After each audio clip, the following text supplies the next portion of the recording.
Di awal film memperlihatkan sebuah keluarga suku pedalaman yang hidup damai di tengah lebatnya hutan Amazon. Tapi sayangnya, hutan tempat mereka tinggal dan berburu sebentar lagi bakal dijadikan area pertambangan dan semuanya dibabat habis.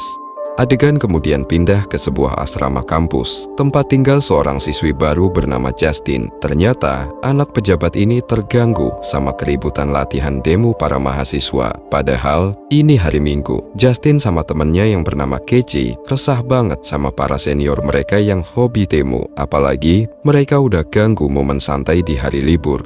Mereka mendekat ke kerumunan demo. Lalu, Justin mulai naksir dengan kakak seniornya yang bernama Alexandro. Tapi sayangnya, Alexandro udah punya pacar yang kelihatan sangar yang bernama Kara. Keesokan harinya saat pelajaran, dosen mereka membahas isu soal kebiasaan suku pedalaman Amazon yang suka nyungatin duren cewek-cewek pakai golok. Sebagai anak pejabat, Justin merasa tergugah buat ngasih tahu ayahnya karena menurut dia, ini kebiasaan yang ngeri banget. Setelah pelajaran selesai, Justin dihampiri utusan Alexandro yang bilang bakal demo di luar negeri dan mengundangnya untuk ikut diskusi. Awalnya, Justin nolak ikut rapat itu, tapi setelah dia dikecewakan oleh ayahnya saat pesta makan, akhirnya Justin ikut juga. Akhirnya mereka bertemu dan diskusi tentang nasib suku pedalaman yang tinggal di hutan Amazon. Soalnya menurut berita, suku yang namanya Yates yang kita lihat di awal film tadi, hidupnya lagi terancam sama proyek tambang. Bahkan gak sedikit dari suku Yates yang dibunuh sama keamanan perusahaan asal Peru itu. Alexandro jelas kesel banget sama omongan Justin yang kayaknya ngeremehin niat baiknya buat nyelamatin suku Yates. Sampai-sampai dia musir Justin, padahal cewek itu terus minta maaf padanya.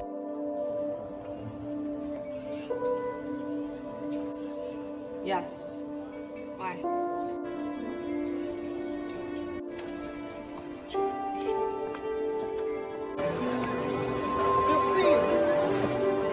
Besoknya, Justin minta maaf secara pribadi kepada Alexandro dan mengaku siap terbang ke Amazon. Dia juga bakal bilang ke ayahnya biar ikutan bantu jadi sponsor untuk misi mereka.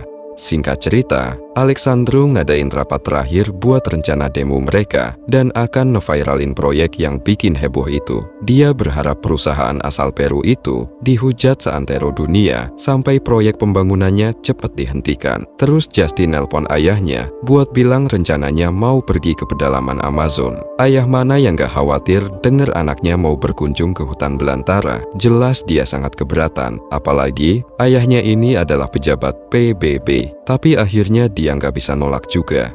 Akhirnya, Justin dan kelompok mahasiswa aktivis berangkat menggunakan pesawat ke Peru. Perjalanan mereka didanai oleh bos kartel narkoba bernama Carlos yang merupakan teman Alexandro. Setelah sampai di sana, mereka melanjutkan perjalanan menggunakan beca dan akhirnya menginap di sebuah hotel di pinggiran Amazon. Ini merupakan tempat terakhir sebelum mereka masuk ke tengah hutan, sehingga Alexandro meminta para anggota untuk menyiapkan HP dan semua media sosial yang mereka punya. Karena rencananya mereka mau siarin langsung praktek pengerusakan hutan yang dilakukan sama perusahaan jahat itu. Tapi Alexandro ngingetin anggota-anggota buat selalu hati-hati karena lahan proyek itu dijaga ketat sama tentara bayaran bersenjata lengkap. Dia juga bilang siapa aja boleh mundur sekarang kalau misi ini dirasa terlalu berat buat mereka. Singkat cerita, mereka melanjutkan perjalanan ke hutan menggunakan kapal dan melintasi sepanjang sungai Amazon. Keindahan alam Amazon benar-benar indah, mulai dari pepohonan yang rimbun dan sungainya yang lebar. Justin kebelet pipis dan singgah di pinggir hutan. Lalu teman prianya yang bernama Lars menyusulnya karena kebelet juga. Sebenarnya semua anggota ketakutan, sampai-sampai mereka menahan diri untuk melakukan hal umum. Saat Lars pipis, seekor tarantula besar hampir menyengat anunya. Untungnya, dia menyadari dan langsung kabur dari sana.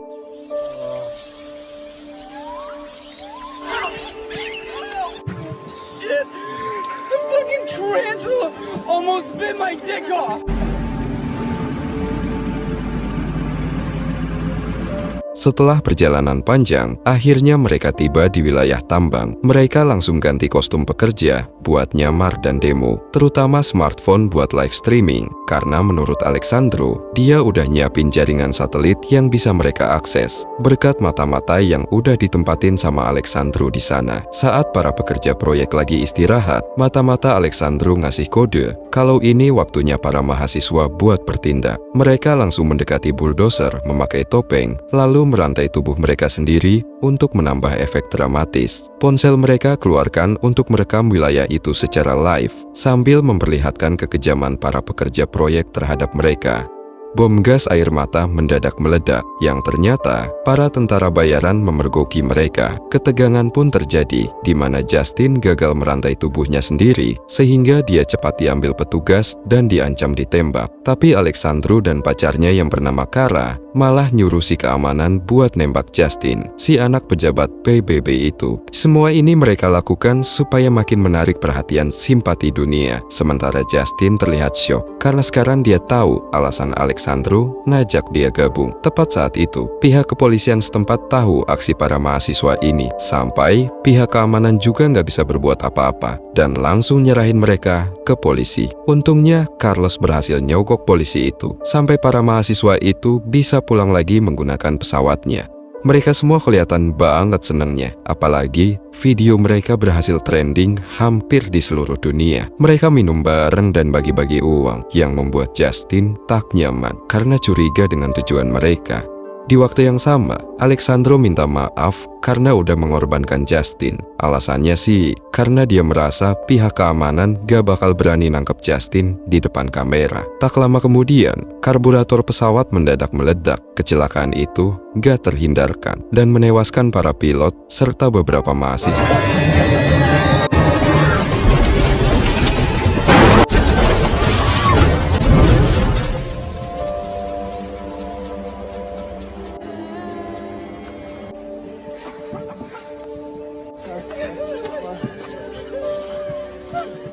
Justin dan para yang tersisa lainnya berkumpul dan nyoba teriak minta tolong. Namun sesaat kemudian, mereka dengar yel-yel dari suku pedalaman yang berhasil nemuin keberadaan mereka. Lalu Kara ngajak buat minta bantuan ke para penduduk lokal itu. Tapi bukannya ditolong, Kara malah dipanah lehernya dan tewas. Teman-teman akhirnya terpencar untuk selamatkan diri masing-masing. Tapi apesnya, mereka semua terkena panah bius, termasuk Justin, yang akhirnya membuatnya pingsan. Justin dan teman-temannya yang tersisa sekarang dibawa oleh suku Yates ke tengah hutan. Justin tersadar dan kebingungan setelah menyadari dirinya sudah di kapal. Dia juga ketakutan waktu lihat anggota suku Yates yang gaya rambutnya kayak Dora.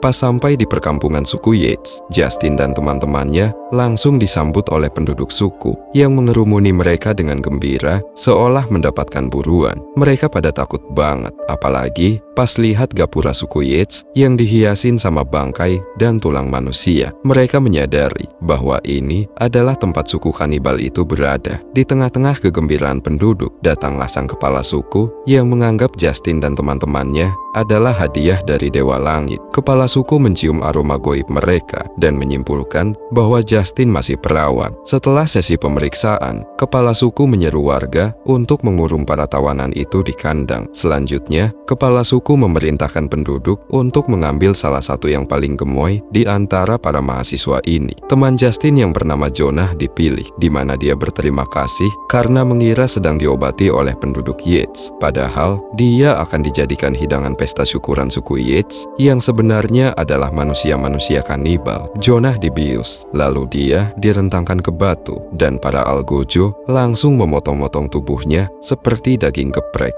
Kepala suku langsung meminum darahnya sambil baca mantra dan penduduk sangat bergembira. Sementara teman-teman merasa ngeri melihat nasib Jonah yang tragis. Selanjutnya, ibu-ibu suku mulai mengolah daging Jonah jadi masakan yang enak. Mereka membersihkannya seperti mengolah daging pada umumnya. Mereka nampak seneng banget pas nyiapin potongan terbesar buat dijadiin daging asap pakai bumbu rahasia. Apalagi dari daging orang kulit putih yang menurut mereka sangat langka. Alexandro cuma bisa melongo dan mencoba nggak merasa bersalah. Mencoba cari sinyal, tapi nggak ada.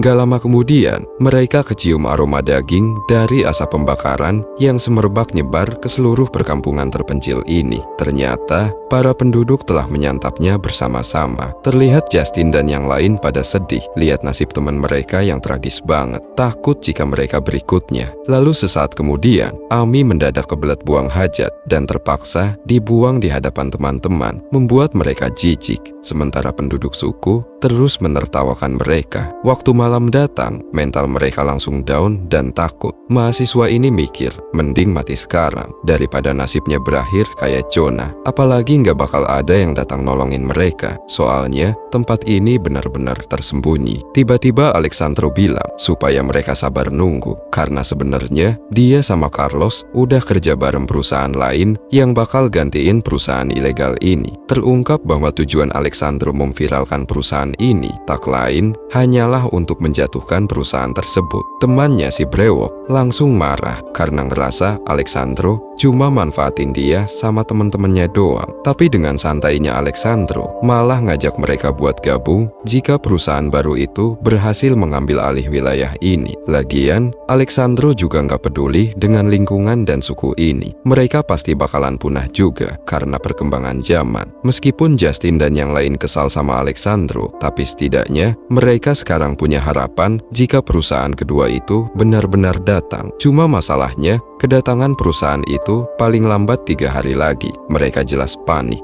karena takut keburu dimakan para kanibal. Mereka mencoba keluar melalui celah sel, tapi ternyata penduduk suku masih menjaga mereka, sehingga rencana kabur mereka gagal.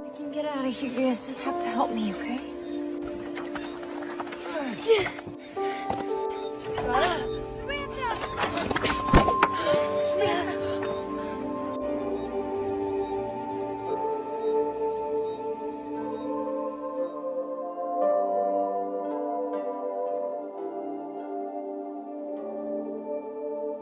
Keesokan paginya, salah satu bocil suku tertarik sama kalung Justin yang bisa bunyi. Justin mencoba merayunya sambil menghiburnya. Tapi gak lama kemudian, Panglima Perang Suku bakal nyari seorang perawan di antara para mahasiswi ini. Ketiga wanita ini dibawa berbaris di hadapan penduduk, di mana kepala suku akan mengecek segel mereka. Satu persatu dilucuti. Lalu, kepala suku mencoblos barang mereka dengan tanduk kerbau keramat. Amy dan Samantha dinyatakan tidak segel, sementara Justin dipilih karena dia terbukti berdarah, alias masih perawan. Justin yang ketakutan cuma bisa pasrah, dibius, dan dibawa pergi. Karena Amy dan Samantha udah nggak perawan, si kepala suku masukin mereka lagi ke dalam kandang, di mana di tengah perjalanan, Samantha melihat perahu dari jauh. Sore harinya mereka mikirin nasib Justin yang sekarang entah gimana. Terus, Samantha berencana kabur pakai perahu yang tadi dia lihat. Dia janji bakal balik lagi nanti kalau udah berhasil. Rencana Samantha itu dirasa jadi rencana terbaik.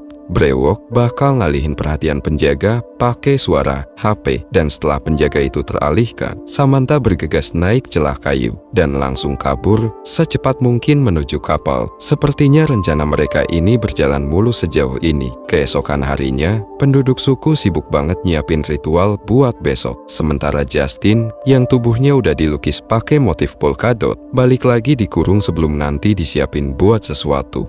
Lars sama Brewok jelas penasaran sama apa yang udah dialamin Justin. Tapi jangan salah, Justin sendiri juga nggak tahu. Karena yang terakhir dia ingat, dia katanya disembur sesuatu sampai dia pingsan. Tak lama kemudian, penduduk suku memberi mereka makanan yang dengan lahap dihabiskan teman-teman karena kelaparan. Brewok nyuruh teman-temannya buat cepet makan supaya punya energi pas kabur nanti. Makanan dari suku Yates ternyata enak banget. Amy menghabiskan makanan itu, tapi selanjutnya Amy benar-benar kaget karena kulit yang dia cicip itu ternyata kulit Samantha yang udah ketangkep penjaga suku. Kejadian ini bikin dia stres, sampai akhirnya dia milih buat bunuh diri. Singkat cerita, mereka coba mencari cara lain secepat mungkin untuk kabur. Brewok dapat akal di mana dia manfaatin jasad Amy dengan memasukkan tembakau opium ke dalam jasad itu. Harapannya, pas Amy dimasak di tungku, asap yang keluar bakal bikin siapa aja yang ngisep siap-siap pingsan. Kalau rencana ini sukses, mereka bisa kabur dari sini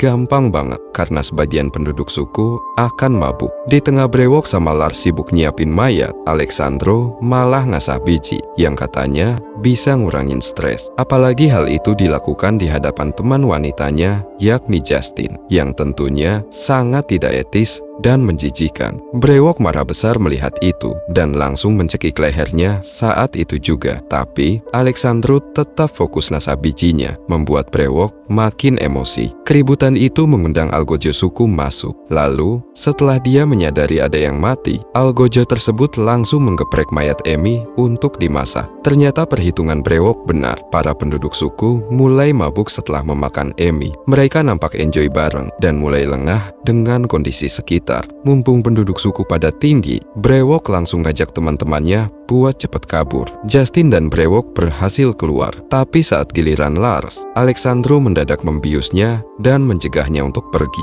Alexandro nggak ingin pergi karena dia ingin mengorbankan dirinya agar mereka berdua kabur dengan aman. Brewok dan Justin awalnya emosi, tapi karena terlanjur keluar, mereka berdua pun langsung kabur dari tempat itu. Baru beberapa menit, para suku Yates udah ketagihan pengen makan daging lagi. Lars pun kayak nggak percaya karena dia udah dikepung sama pria suku yang udah nggak tahan pengen mukbang manusia. Alhasil, dia langsung dimakan mentah-mentah oleh mereka, sementara Alexandro hanya bisa menatapnya dari kejauhan. So you escaping?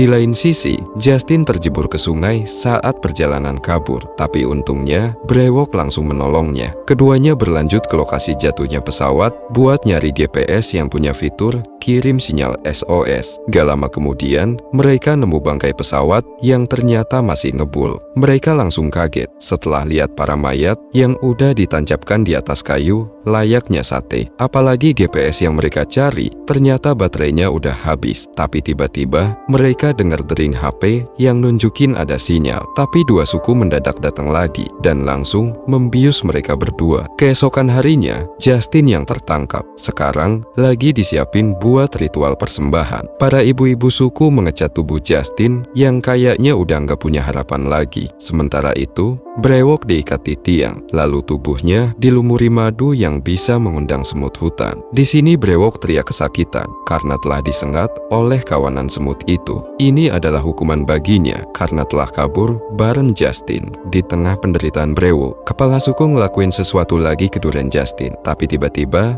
dia dengar kabar ada rombongan perusahaan lain yang datang. Di wilayah kekuasaan mereka, kepala suku langsung nyuruh semua pasukannya cepet-cepet bergerak buat nyerang. Pas suku Yates lagi berangkat ke medan perang, si bocil yang menyukai kalungnya langsung bantu buka ikatan Justin. Jadi Justin bisa dengan gampang mengalahkan ibu-ibu itu. Brewok yang udah lemah banget nyuruh Justin buat segera ambil HP di lokasi pesawat. Terus dia minta Justin buat menghentikan penderitaannya karena dia nggak mungkin bisa hidup normal lagi. Tapi Justin jelas nggak berani ngelakuinnya sampai si bocil yang ambil alih tugas itu dengan membius Brewok terlebih dulu. Melihat itu, Alexandro minta tolong ke Justin buat nyelamatin dia. Tapi dia males karena suku Yates mulai mengejarnya. Alexandro ditinggal pergi. Sementara Justin diantar bocil menuju lokasi yang aman dan menyuruhnya untuk segera kabur. Justin ngucapin terima kasih karena berkat bantuannya, kini Justin bisa kabur. Tapi dua orang suku terus mengejarnya. Tapi mereka akhirnya terhenti setelah melihat seekor macan di seberang sungai. Untungnya, Justin tahu bahwa macan gak akan mau nyebur sungai, sehingga dia berhasil lolos dengan aman. Setelah mengambil HP, dia segera nyari sinyal di dekat lokasi proyek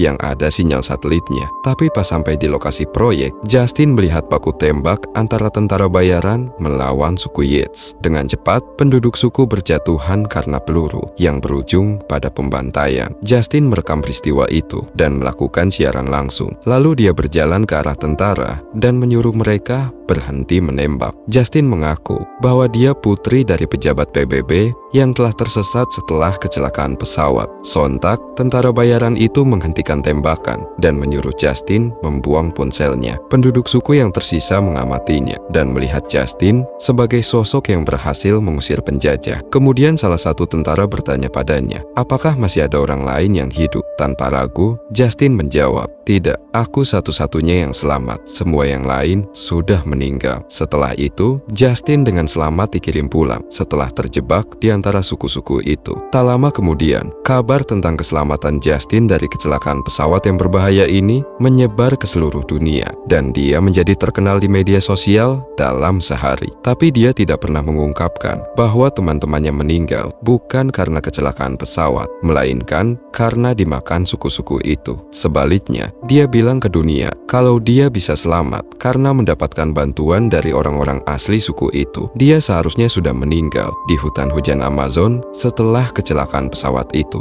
Dia nggak bilang ke dunia yang sebenarnya supaya generasi suku nggak punah. Setelah wawancara, pas Justin lagi mau tidur, dia dapat telepon dari kakak Alexandro. Kakaknya bilang bahwa dia lihat seorang pria di gambar satelit yang seluruh tubuhnya dicat hitam di tengah hutan dan penampilannya mirip Alexandro. Ini jelas berarti dia masih hidup. Ternyata Alexandro telah diangkat jadi tukang jakal hitam yang baru di suku tersebut. Dan di sini film pun berakhir.